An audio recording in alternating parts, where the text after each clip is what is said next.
ခိုင်သူခိုင်သားတွေရဲ့မြုပ်ကြီးနိုင်တော့အောင်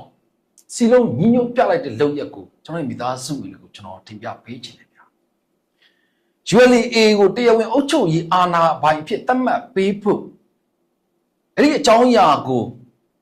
တကမ္ဘာလုံးမှာရှိတဲ့အဖွဲ့အစည်းအသီးသီးနဲ့တကမ္ဘာလုံးမှာရှိတဲ့နိုင်ငံအသီးသီးကိုရပ်ဘက်အဖွဲ့အစည်း200ကျော်ကပေးပို့လိုက်တဲ့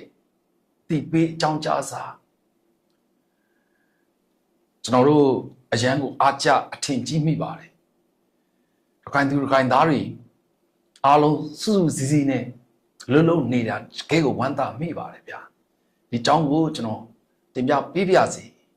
နောက်ထပ်သတင်းတစ်ခုကကျွန်တော်တို့ဒီမိုကရေစီအတွက်လှုပ်ရှားခဲ့တဲ့လက်ရှိအကျဉ်းချခံရတဲ့ဒေါ်စန်းစုကြည်ကိုလှုပ်ပေးဖို့ဂျပန်နိုင်ငံကတရားဝင်တောင်းဆိုလိုက်ပါတယ်ဂျပန်ဟာကျွန်တော်နိုင်ငံသူနိုင်ငံသားတွေနဲ့အမြဲတမ်းထပ်တူရှိနေတယ်ဆိုတာကိုဖော်ပြပေးတတ်တဲ့နိုင်ငံဖြစ်ပါတယ်နောက်ထပ်တင်းတွေမှာတော့ညဝရီကရဲမှုကြီးဘလို့တည်သွားတာလဲဆိုတဲ့အကြောင်းအရာတွေပါဝင်ပါအောင်မယ်ပြီးတော့ကျွန်တော်တို့မြန်မာနိုင်ငံတွင်းမှာရှိတဲ့အမျိုးသမီးတွေစစ်မှုမထမ်းရဖို့အတွက်ပတ်စံနေပေးသွင်းနေရပြီဆိုတဲ့အကြောင်းတွေဖြစ်ပါတယ်ဒါကြောင့်ဒီနေ့ကျွန်တော်ရဲ့ဗီဒီယိုကိုစုံထိဝင်ကြည့်ရှုပေးဖို့ကျွန်တော်ရဲ့မိသားစုကိုတအိုးချင်းစီတိုင်းကိုလေးစားဖိတ်ခေါ်လိုက်ပါတယ်ဒီမိုကရေစီအရေးစ조사ခဲ့သူကျွန်တော်တိုင်းပြည်ရဲ့လူထုခေါင်းဆောင်ကျွန်တော်အားလုံးလေးစားချစ်ခင်ရတဲ့အမေလို့တင်စားခေါ်ဝေါ်ထိုက်တဲ့ဒေါ်စန်းစုကြည်နဲ့နိုင်ငံရဲ့အကျဉ်းသားတွေကိုလှုပ်ပေးဖို့အတွက်ဂျပန်ဝန်ကြီးချုပ်ကတရားဝင်ထုတ်ဖော်ပြောဆိုလိုက်ပါပြီမကြခင်မှာအမေရိကန်ရဲ့ထုတ်ပြန်ကြေညာချက်လည်းကြားရမှာဖြစ်ပါတယ်ပွဲကတော်တော်လေးတော့လှနေပါပြီဘာကြောင့်လဲဆိုတော့လည်းပဲနိုင်ငံတကာစင်မြင့်ထက်ကိုပြန်လဲရောက်ရှိနိုင်တဲ့အခြေအနေတွေကိုကျွန်တော်ပြည်သူလူထုတစ်ချက်လုံးကလည်းပဲနေရောညရောအစပြတ်စ조사နေပါတယ်ပြည်တွင်းမှာရှိတဲ့ကျွန်တော်တို့ညီကိုမောင်မတွေနဲ့ထပ်တူပြည်ပမှာရှိတဲ့ကျွန်တော်တို့မိသားစုဝင်တွေကလည်းအဆွမ်းကိုစ조사နေတာကိုကျွန်တော်တို့ထင်ရှားစွာတွေ့ရပါတယ်ဟုတ်ပြီမြန်မာဒီမိုကရေစီခေါင်းဆောင်ဒေါ်စန်းစုကြည်အပါအဝင်ဖန်စီထိမ့်သိမ်းခံရတဲ့သူတွေကိုလှုပ်ပေးဖို့ဂျပန်အစိုးရကဒုတိယနိုင်ငံခြားရေးဝန်ကြီးကနေပြီးတော့တောင်းဆိုလိုက်တာဖြစ်ပါတယ်ဒီတောင်းဆိုမှုကိုအောက်တိုဘာ1ရက်နေ့မွန်လယ်ပိုင်းဂျပန်ဒုတိယနိုင်ငံခြားရေးဝန်ကြီးကမြန်မာနိုင်ငံဒီမိုကရေစီအသွင်ကူးပြောင်းရေးကိုကူညီပံ့ပိုးနေတဲ့ဂျပန်ပါလီမန်အဖွဲ့နဲ့တွေ့ဆုံတဲ့အချိန်မှာအထက်ပါအတိုင်းပြောဆိုခဲ့တာဖြစ်ပါတယ်ကျွန်တော်အားလုံးကအခုလိုမျိုးပေါ့နော်ကျွန်တော်တို့နိုင်ငံဒါပတ်စစ်ခွေးရဲ့အာဂရင်းတွေကိုရောက်နေတဲ့အချိန်ကျွန်တော်ပြည်သူတွေနေရောညရောအသက်ခံနေရတဲ့အချိန်ကျွန်တော်ကလင်းငယ်တွေစာမသင်ရတော့တဲ့အချိန်ပြီးတော့တကြီးရွယ်အိုတွေအစာရေစားငတ်မခေါင်းပါတဲ့ဒဏ်တွေကိုခန်းစားနေရတဲ့အချိန်မှာအခုလိုမျိုးကျွန်တော်တို့အတွက်ထုတ်ပြန်ကြေညာချက်လေးတစ်စောင်ပဲဖြစ်ဖြစ်ကြားလိုက်ရခြင်းကျွန်တော်တို့အတွက်ခွန်အားတစ်ခုဖြစ်ပါတယ်ဂျပန်ဒုတိယဝန်ကြီးမြန်မာနိုင်ငံမှာစိုးရတဲ့အခြေအနေပတ်သက်ပြီးတော့လေးလေးနက်နက်စိုးရိမ်ကြောင်းမြန်မာနိုင်ငံတွင်းထဲမှာအကြမ်းဖက်စစ်ခွေးတက်လုံရက်တွေအကြမ်းဖက်မှုတွေကိုချက်ချင်းရပ်တန့်ဖို့နဲ့ဒေါ်စန်းစုကြည်ပေါင်းထိမ့်သိမ်းခံရတဲ့သူကိုလှုပ်ပေးဖို့ဒီမိုကရေစီနိုင်ငံစနစ်ကိုအမြန်ဆုံးပြန်လည်ထူထောင်နိုင်ဖို့လက်ရှိပြည်သူရဲ့အာဏာကိုလွတ်ယူထားတဲ့အကြမ်းဖက်စစ်တပ်ကိုတောင်းဆိုလိုက်တာဖြစ်ပါတယ်ဒါပြင်ဂျပန်ဝန်ကြီးချုပ်ကမြန်မာနိုင်ငံမှာရှိတဲ့ပြည်သူများရဲ့အခက်အခဲကိုကိုညီပံ့ပိုးပေးမည်ဖြစ်ပြီးတော့မြန်မာပြည်သူများရဲ့အသက်မွေးဝမ်းကြောင်းမှုတိုးတက်ကောင်းမွန်စေရန်လူသားချင်းစာနာထောက်ထားမှုဆိုင်ရာအကူအညီတွေကိုတက်ကြွစွာပံ့ပိုးကူညီသွားမယ်ဖြစ်တဲ့အကြောင်းနဲ့နိုင်ငံတကာတိုင်းဝမ်နဲ့ပူးပေါင်းပြီးတော့မြန်မာအကျက်တဲကိုဖြည့်ရှင်းကျော်လာနိုင်ရေးပူးပေါင်းဆောင်ရွက်သွားမယ်ဖြစ်တဲ့အကြောင်းကိုထုတ်ဖော်ပြောဆိုလိုက်ပါတယ်ကျွန်တော်တို့ UN တကားလေးဖွင့်လိုက်ပိတ်လိုက်စိုးရင်ပူပန်တာထက်ပို့ပြီးတော့ဘာမှတက်ရောက်မှုမရှိတဲ့ထုတ်ပြန်ညာချက်တွေရှိမှကျွန်တော်တို့ချိန်ပန်များစွာတွေ့ခဲ့ရပြီကျွန်တော်ရဲ့မိသားစုတွေမှတ်မိမလားမသိဘူးကျွန်တော်တို့ UN မြန်မာနိုင်ငံအတွင်းက UN အဆောက်အုံကိုမိုးပြအယောင်စေးတက်ချေပြီးတော့အဖြူရောင် UN လို့အကြီးခေါင်မိုးပါတက်ရေးတာကျွန်တော်စဉ်းစားတယ်ဘာကြောင့်အဲ့လိုတက်ရေးတာလဲပေါ့သူတို့ကပြောတယ် UN ဖွဲ့စည်းကနော်မြန်မာနိုင်ငံအတွင်းထဲမှာရှိတယ်လင်းနဲ့ဘုံကျဲခံရမှာဆိုလို့တဲ့ UN အဆောက်အုံမှန်းသိအောင်မိုးပြရောင်ဆေးတွေတုပ်ပြီးတော့ UN ဆိုတဲ့စလုံးအကြီးကိုအဖြူနဲ့ရေးထားတာဟာပြီးတော့ တကယ်လေစစ်ပွဲတွေလည်းဖြစ်လေပြောတကယ်လည်းတိုက်လည်းထိုက်လေသူကအရင်ပြေးတာမမိသေးလားကျွန်တော်ရဲ့မိသားစုဝင်နေ UN ကားကြီးနေလေစပင်းဆောင်တွေကနောက်မှာစပင်းဆောင်တွေကကားမရှိဘူးလေဗျာထိုလေးတွေထမ်းပြီးတော့ကျွန်တော်တို့ဒါလေကသိန်းရိုးပေါ့နော်လေကသိန်းရိုးကနေတော့ရောက်ဖားရပြေးနေတဲ့ချိန်မှာသူတို့ကအရင်ဆုံး UN ကားတွေထုတ်ပြီးတော့သူတို့ကအရင်ပြေးတာအဲ့လို UN အကြသိခင်ကလည်း Donald Trump က UN ကိုအတကုံစော်လာတာလည်းရှိပါတယ်ဟုတ်ပြီဒါလည်းပတ်သက်ပြီးတော့ကျွန်တော်တို့ဗိုလ်ချုပ်ထွန်းမြတ်နိုင်ပေါ့နော်ဗိုလ်ချုပ်ထွန်းမြတ်နိုင်ကလည်း UN နဲ့ပတ်သက်ပြီးတော့ပြောဆိုခဲ့တဲ့အကြောင်းအရာကျွန်တော် ARD time ပေါ့နော် ARD နဲ့ interview မှာတွေ့တယ်ပြီးတော့မကြာခင်မှာပဲ Donald Trump က UN ထိသွားပြီးတော့သူပြောခဲ့တာလည်းရှိတယ်ကန်ဆိုးစွာနဲ့သူအဲ့နေ့ကသူနဲ့သူ့ရဲ့ဇနီးနဲ့စီးတဲ့လက်လီကားကရက်သွားတော့ပို့ပြီးတော့ပြောစရာဖြစ်သွားတယ်ပေါ့နော်ဟုတ်ပြီဒါကြောင့်ကျွန်တော်တို့ဂျပန်နိုင်ငံကနေပြီးတော့တရားဝင်ထုတ်ဖော်ပြောဆိုတောင်းဆိုမှုအတွက်ကျွန်တော်တို့ပြည်သူအားလုံးကတကယ်ကိုလေးစားတန်ဖိုးထားမိပါတယ်တစ်ချက်လေးကျွန်တော်တို့ပြန်စဉ်းစားကြည့်အောင်ကျွန်တော်ရဲ့မိသားစုတကယ်လို့2021မှာ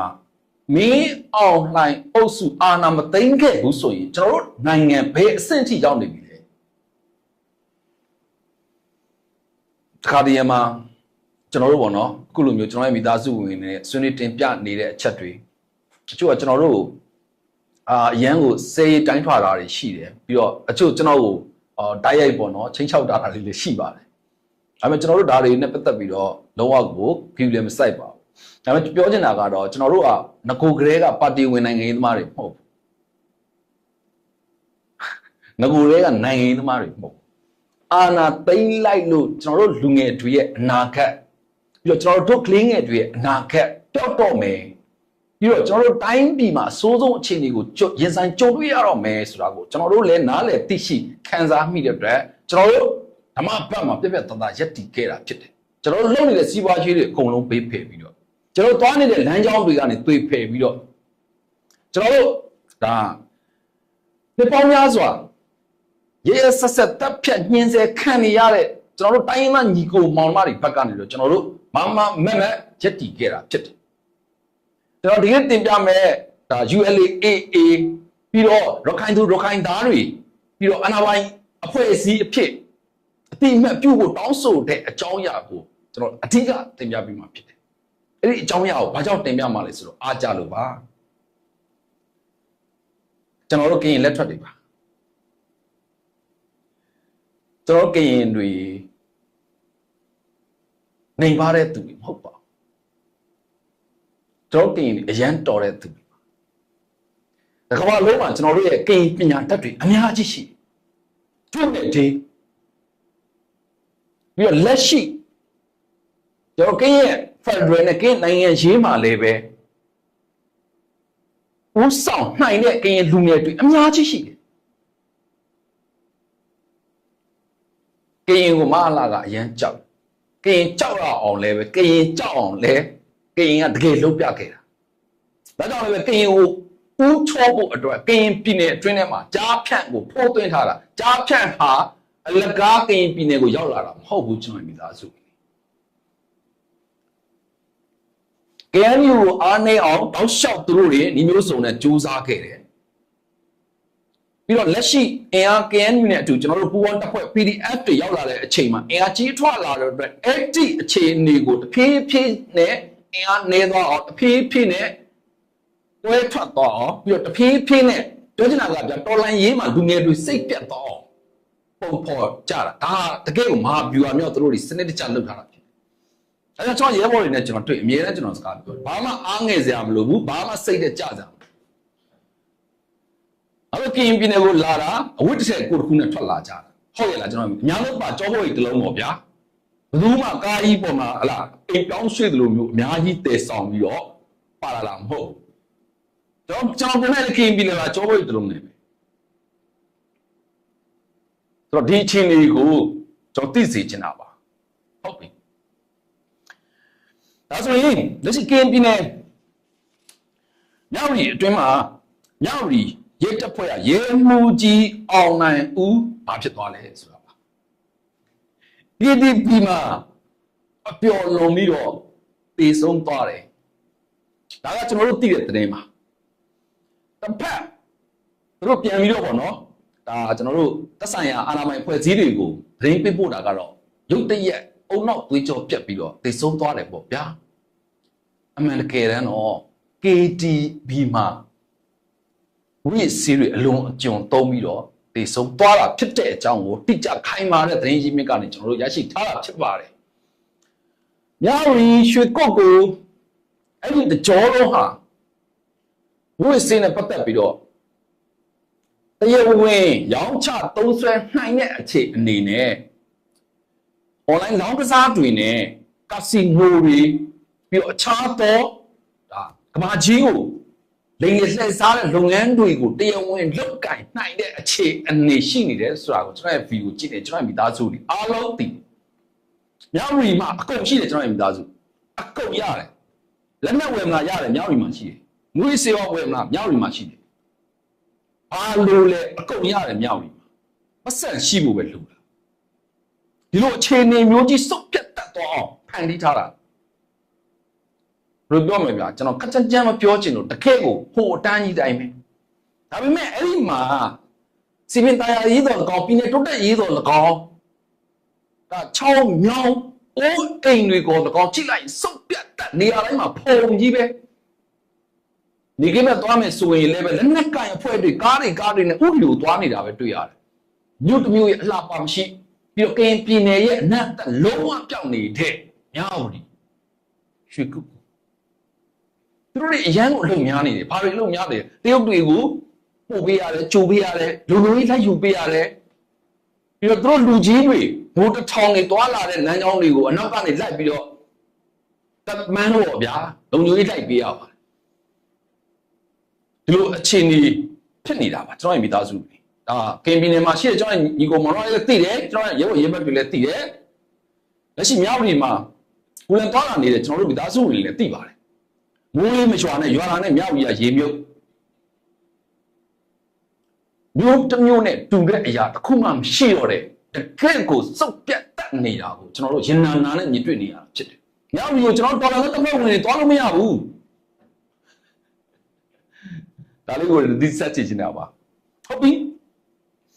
သူတို့ကအော်တော့တရက်နေ့62နှစ်မြောက်ရဲတပ်ဖွဲ့နှစ်ပတ်လည်နေ့အဲ့ဒီနေ့ကျွန်တော်ဒီကိန်းမိုင်းကနေပြီးတော့မြောက်ဒီခရိုင်ရုံးမှာရဲတပ်ဖွဲ့အထိမ်းအမှတ်ခမ်းနားသူတို့တွေလုပ်ကြတယ်ညပိုင်းမှာညစာစားပွဲတွေလုပ်တယ်ပြီးတော့ KTB မာဆက်ကျွန်တော်နည်းနည်းလေးပြောမယ်နော်ကျွန်တော်မြင်တာဖာခန်းတွေကိုသူတို့သွားကြတယ်အဲ့တော့မွေးဆေးတွေကိုအလုံးကျုံသုံးတယ်အပျော်မယ်တွေနဲ့သူတို့တွေပျော်ပါဖို့အတွက်အဲ့လိုသုံးဆွဲပြီးတဲ့အချိန်မှာသူဟာ KTB မှာပဲတိတ်ဆုံးသွားတာဖြစ်တယ်ဒါကိုဒါသက်ဆိုင်ရာရဲရုံးချုပ်နဲ့ပြည်ထောင်စုဌာနကိုသတင်းပေးပို့တဲ့အစီအခံစာတွေမှာတော့တဲ့အုံနောက်သွေးကြောပြက်ပြီးတော့တိတ်ဆုံးသွားတယ်ဆိုပြီးတော့သတင်းပေးပို့ထားတာဖြစ်တယ်လို့ကျွန်တော်သိရှိထားရတယ်ဒီပြီးတော့ရဲချုပ်ပြည်ထောင်စုဝန်ကြီးဌာနကိုလေးသတင်းတင်ပြခဲ့ပြီးတော့ရဲကျင်းတဲ့စာမှာအောက်တိုဘာ2ရက်နေ့နက်အစောပိုင်းအချိန်မှာမြို့နယ်ရဲတပ်ဖွဲ့မှုရဲမှုကြီးအောင်နိုင်ဦးဟာတဲ့နေအိမ်မှာသတိလစ်မူးလဲနေတာကိုတာဝန်ကျဒူရဲအုပ်ဝင်းကုတ်ကတွေ့ရှိဖြစ်တဲ့အခြားရဲတပ်ဖွဲ့ဝင်များနဲ့အတူမြောက်ဦးခရိုင်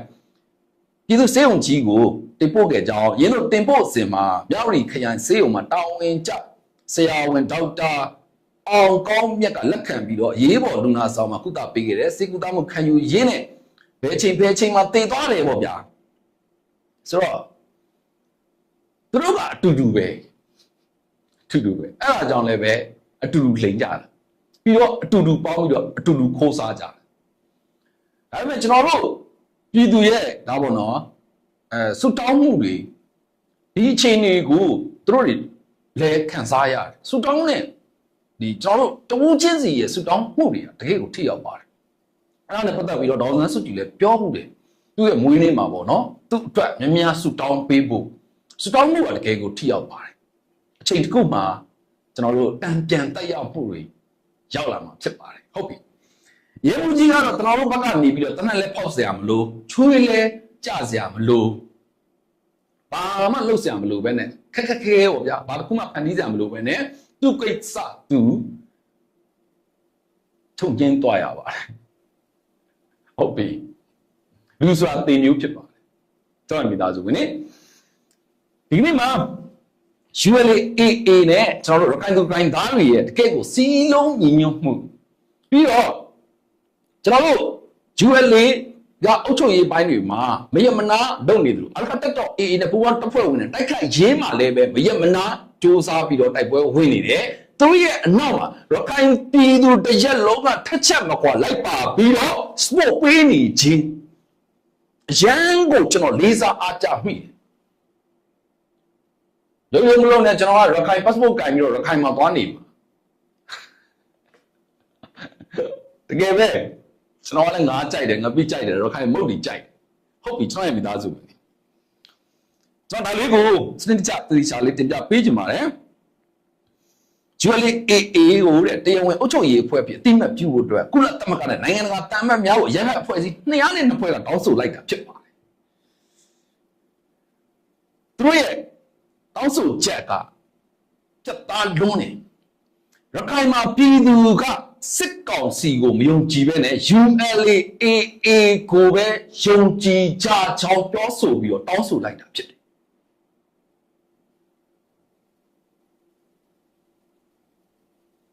အားရလိုက်တာဗျာ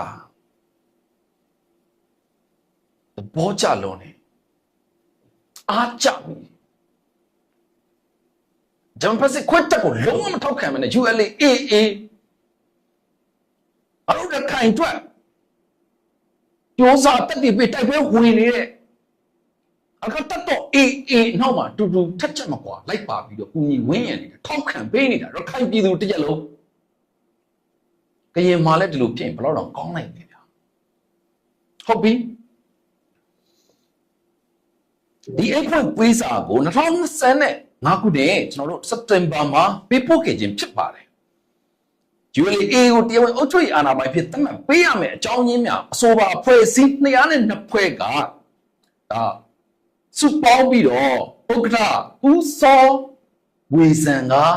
ဟောပြခဲ့တာဖြစ်ပါတယ်လက်ရှိအတိုင်းပြည်အတွင်းမှာအများပြည်သူများအထူးရေးပါတဲ့အုပ်ချုပ်ရေးလုံခြုံရေးနိုင်ငံရေးနဲ့လူဖွဲ့စည်းပြီးတော့ဖွံ့ဖြိုးတိုးတက်ရေးတာဝန်တွေကို ULA ကတည်ဆောင်ဖြည့်ရှင်းနေတာဖြစ်ပါတယ်တဲ့ပြီးတော့တမတော် SAC ရဲ့အုပ်ချုပ်မှုဟာတဲ့မပြည့်စုံတဲ့နေရာတွေမှာစစ်ပွဲဖြစ်ပွားတဲ့ဒေသတွေမှာတတန်းအနည်းဆုံး6နှစ်အထိ ULA AA ဖွဲ့ကမျိုးစုံသောအုပ်ချုပ်ရေးလုပ်ငန်းများဖြစ်တဲ့နေမြေအုပ်ချုပ်ရေးတရားမျှတရေးကျန်းမာရေးပညာရေးလူမှုဖွဲ့စည်းစတဲ့တာဝန်တွေကိုထမ်းဆောင်နေတာကြောင့်အပြည်ပြည်ဆိုင်ရာအတိအမှတ်ပြုဖို့လိုအပ်တာဖြစ်တယ်လို့ပြောဆိုထားပါတယ်။အုပ်ချုပ်ရေးအာဏာလက်တွေ့ရှိနေခြင်းတာပြီးတော့နေမြေအများစုကိုလုံခြုံရေးတရားရေးစာဝတ်နေရေးအခြေခံဝန်ဆောင်မှုတွေထိန်းချုပ်နိုင်နေတာပြီးတော့ပြည်သူအထောက်ပံ့ရရှိနေတာပြီးတော့တခိုင်ပြည်သူတွေအနေနဲ့ဓာတ်ရိုက်ထောက်ပံ့ကူညီပေးနေတာပြည်ပြည်ဆိုင်ရာကွာဟမှုတွေဖြစ်ရှင်းရေးအတွက်တာဝန်ယူနိုင်သူဖြစ်အသိမှတ်ပြုလိုအပ်နေတာပြီးတော့အကြမ်းဖက်အဖွဲ့တွေကြောင့်ဖြစ်ပေါ်နေတဲ့နယ်နိမိတ်လုံခြုံရေးပြဿနာတွေကိုစနစ်တကျဖြေရှင်းဖို့ဖြစ်ပါတယ်လို့သူတို့ကဆက်လက်ပြီးတော့ပြောဆိုထားတာဖြစ်တယ်အဲ့တောင်းဆိုချက်တွေမှာရခိုင်ပြည်တွင်းအုပ်ချုပ်ရေးအာဏာကိုတရားဝင်အသိအမှတ်ပြုလာရင်ရည်ရွယ်ပြီးတော့တဲ့သူတို့တောင်းဆိုထားတာဖြစ်ပါတယ်မြန်မာနိုင်ငံတနိုင်ငံလုံးအတွက်တော့မဟုတ်သေးပါဘူးတဲ့ AR နဲ့အင်တာဗျူးလုပ်တဲ့အချိန်မှာကျွန်တော်တို့ဒီဘောနော်အခြားသောသတင်းမီဒီယာတွေကလည်းသိချင်နေတယ်ပြည်သူတွေကလည်းသိချင်တယ်ပေါ့နော်သူတို့ကိုစားမေးပေးတာပါဆိုပြီးတော့ဗိုလ်ချုပ်ထွန်းမြတ်နိုင်ကိုမေးတယ်အင်တာဗျူးမှာကျွန်တော်တို့မြန်မာတနိုင်ငံလုံးကိုဥဆောင်ပေးဖို့ပြည်သူတွေကတောင်းဆိုခဲ့ရင်ဗိုလ်ချုပ်ထွန်းမြတ်နိုင်အနေနဲ့ဘယ်လိုသဘောထားရှိပါသလဲပြီးတော့ဘာတွေပြင်ဆင်ထားပြီးပြီလဲဆိုတဲ့မေးခွန်းမျိုးမေးခဲ့တာဘယ်လောက်ထိပြည်သူလူထုတရက်လုံးယုံကြည်မှုရရှိထားတဲ့ခေါင်းဆောင်ကျွန်တော်နိုင်ငံမှာဒီလိုခေါင်းဆောင်တွေအများကြီးရှိတယ်ကျွန်တော်ပြီးပါကျွန်တော်နိုင်ငံမှာတော့မှကျွန်တော်တို့ဗျာဟိုလက်နဲ့ပြပြီးတော့ထိန်းချုပ်လို့ရမယ်ထင်ထားတဲ့ပြီးတော့ငွေပြပြီးတော့ထိန်းချုပ်လို့ရမယ်ထင်ထားတဲ့ပြီးတော့အာဏာစည်းစိမ်တွေနဲ့အုပ်ချုပ်လို့ရမယ်ထင်ထားတဲ့လက်ရှိအာဏာယူအုပ်စုဘလို့မှကိုသူတို့တွေဘလို့ပြောတော့အုပ်ချုပ်လို့မရတဲ့လူငယ်တွေရှိတယ်ကြောက်ရမိသားစုဘလို့ကောင်းနေဘလို့ပဲ တိုးစီးပွားတွေအတွက်သူတို့ရဲ့မိသားစုတွေအတွက်အကြံဖက်ဆက်ခွတ်တဲ့နဲ့ပေါင်းနေပါစေ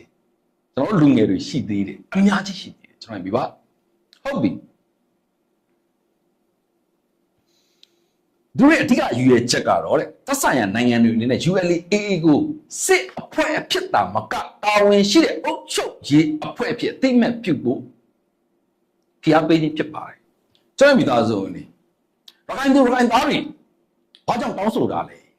အခုလက်ရှိအခြေအနေမှာရခိုင်ပြည်မြို့နယ်18ခုရှိတဲ့အနက်မှာ14ခုကိုရခိုင်သူရခိုင်သားတွေလက်ထဲမှာမိမိရရစုပ်ကိုင်ထားတာဘိုးတို့ထမင်းနိုင်လည်းပြောတယ်ကျွန်တော်တို့လည်းသိတယ်ရခိုင်စစ်မြေပြင်အကြမ်းတမ်းဆုံးနေရာဖြစ်တယ်လက်ရှိအချိန်မှာလည်းဖြတ်4ဖြတ်မဟုတ်ဘူးဖြတ်5ဖြတ်ပါဖြတ်ခံထားရတဲ့ပြည်သူတွေရခိုင်တွေအငတ်ခံပြီးတော့အလခစိတ်သက်ကိုပြနေကြတာဖြစ်တယ်အငတ်ခံပြီးတော့ကျွန်တော်မိသားစုသူတို့ရန်ဒုက္ခရောက်တယ်ကျွန်တော်ကောင်းကောင်းသိတယ်ဒါပေမဲ့သူတို့ဘလောက်ထိကြန့်ခိုင်လဲဆိုတာကိုလည်းကျွန်တော်ကောင်းကောင်းသိတယ်ကျွန်တော်ကအလကတက်တော့ AA ရဲ့တိုက်ခိုက်ရေးတင်ကြားမှုကိုခံယူခဲ့တဲ့ရဲဘော်ဖြစ်တဲ့အတွက်ရန်ကိုစိတ်တက်ပြင်းတယ်အောင်မြင်ပါလေတော့ခိုင်ဟုတ်ပြီရန်လာတော့စစ်တွေကြောက်ပြူများအောင်လက်ရှိချိန်မှာအကတက်တော့ AA စစ်ရေးအရာဖိအားပေးထားတာအများကြီးရှိတယ်တရုတ်တောင်မှာရခိုင်ကိုရခိုင်နဲ့ပတ်သက်တဲ့စစ်ရေးအုပ်ချုပ်ရေးအခြေအနေတွေကိုဝင်ရောက်စွတ်ဖက်ပိုင်ခွင့်လုံးဝကိုမပေးထားဘူးခွင့်လည်းမပြုထားဘူးရခိုင်မင်းတို့အကျိုးစီးပွားအတွက်ဆက်ပြီးတော့ယင်းမျိုးနဲ့ချင်းနဲ့ဆိုရင်တော့ ULA နဲ့ရခိုင်သူရခိုင်သားတွေကျင်းအောင်လုပ်တယ်ရခိုင်သူရခိုင်သားတွေလည်းလက်မခံဘူးဆိုရင်တော့ ULA ကတိုက်ထုတ်သွားမှာဖြစ်တယ်မင်းတို့တရုတ်ဘက်ကတော့အင်္ဂါဂျိုကလာတားရင်တော့မရဘူးလို့ပြောထားတာအဲ့ချက်ရှင်းတာကတော့ဟိုဟာပဲရှိတော့တယ်ကျွန်တော်မိသားစုနေဟုတ်ပြီနေမြေလိုက်တရားဝင်မှုအလုံးနဲ့ပတ်ပြီးတော့ဒေသခံတွေအနေနဲ့မယုံကြည်တော့တဲ့လက်ရှိအခြေအနေမှာဘယ်သူကိုမယုံကြည်တာလဲအချမ်းဖက်စစ်ကွတ်တက်ကိုမယုံကြည်တော့တာအဲ့တော့ရခိုင်ပြည်သူလူထုတရက်လုံးရဲ့ယုံကြည်အားကိုးမှုကိုရရှိထားတဲ့ ULA ကိုပဲအုပ်ချုပ်ရေးအဖြစ်အတိအမှတ်ပြုဖို့အတွက်ရခိုင်ပြည်သူတွေကတောင်းဆိုလိုက်တာပါတဲ့ပြည့်စုံသွားပြီကျွန်တော်မိသားစုအဲတောင်းဆိုတဲ့အချက်လက်ဒီတေးစာဝဲစာတမ်းပြီးတော့ကုလသမဂ္ဂနဲ့တကမ္ဘာလုံးမှာရှိတဲ့နိုင်ငံတွေအသီးသီးကိုဖြန့်ကျက်ပေးပို့ထားတဲ့မှတ်တမ်းတွေကိုကျွန်တော် Telegram မှာတွေ့ရချင်းတာစိတ်ပြင်းနေပေဖတ်အင်္ဂလိပ်လိုဖြစ်နေတဲ့အတွက်အဆင်မပြေဘူးဆိုရင်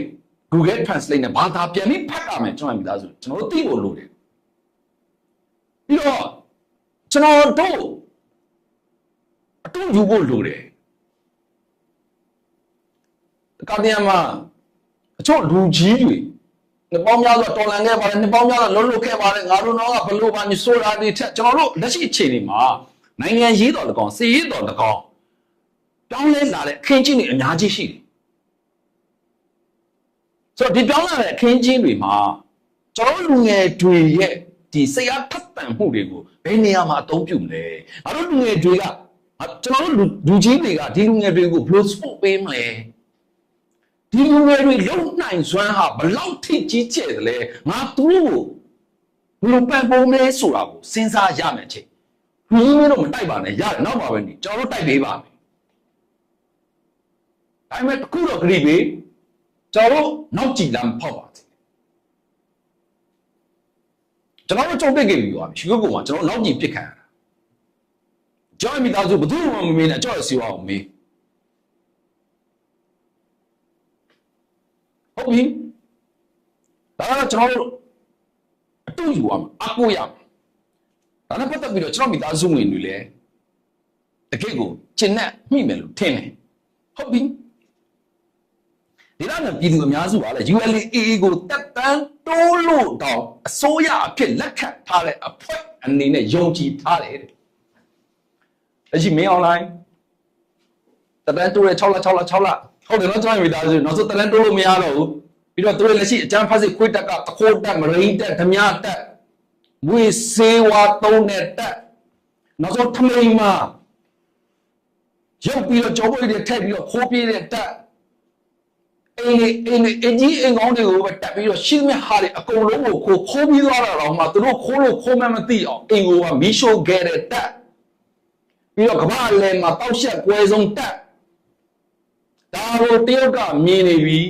အဲ့ဒီအခြေအနေဒီတရုတ်ကစောင့်နေတာမင်းတို့ဘယ်လောက်ရှုံးလဲရှုံးသန်းဟုတ်ပြီဘာဖြစ်လို့သူကကက်တေရှင်လုပ်ချင်တာပေါ့မင်းငါစကားနားထောင်မလားငါစကားနားထောင်မယ်ငါပွားတိုင်းလို့သိဆိုသိငါရှင်းဆိုရှင်းမင်းလက်ခံနေဆိုရင်တော့မင်းကိုကူညီပေးမယ်ဟုတ်ကဲ့တာကောကြီးဘောငုံရရင်လည်းငုံရပါစေတာကောကြီးဖင်ကိုရှာလိုက်ရိုက်လိုက်ရိုက်ရပါစေတာကောကြီးတို့ပြောတဲ့အတိုင်းကျွန်တော်လုပ်ပါမယ်အေးဟုတ်ပြီဒါလုပ်ကျွန်တော်ပြည်သူကဒီအချိန်မှာဘယ်သူမှကျွန်တော်ဂိမ်းဆိုင်တော့အကယ်ပွင့်လင်းလင်းပြောတာကျွန်တော်မိသားစုနေရုရှားလည်းကျွန်တော်ဂိမ်းဆိုင်ဘူးတရုတ်ကလည်းဂိမ်းဆိုင်ကျွန်တော်ကြိတ်မှာကျွန်တော်မိသားစုအဲကြောင့်လည်းကျွန်တော်တို့အရှိန်အဟောင်းတစ်ခုနဲ့အရှိန်ကိုဘယ်လိုပြောမလဲအကျုံးမှန်တဲ့လို့စောင့်လို့မရအောင်ဒီမျိုးစုံနဲ့ဒီကောင်တွေကခွဲထွက်အားနေအောင်လုပ်နေတာဒါကိုကျွန်တော်တို့လူငယ်တွေသိဖို့လိုတယ်ဘာမှစိတ်နဲ့ကြကြမလို့ဘူးဘာမှစိုးရိမ်ကြမလို့ဘူးကြိတ်စရာရှိတာကြိတ်ဒါပေမဲ့တစ်ခုတော့ရှိတယ်အချိန်တစ်ခုတော့လိုတယ်ချိန်တစ်ခုတော့လိုတယ်ဘာမှမကြောက်ဘူးတကယ်တိုက်ကျွန်တော်တို့စူးစီးလုံးလုံးနဲ့တကယ်ချရင်ဘာမှမကြောက်ဘူးအခုအလကတက်တော့အေးတကယ်ကိုမြန်မာနိုင်ငံတစ်နိုင်ငံလုံးမှာ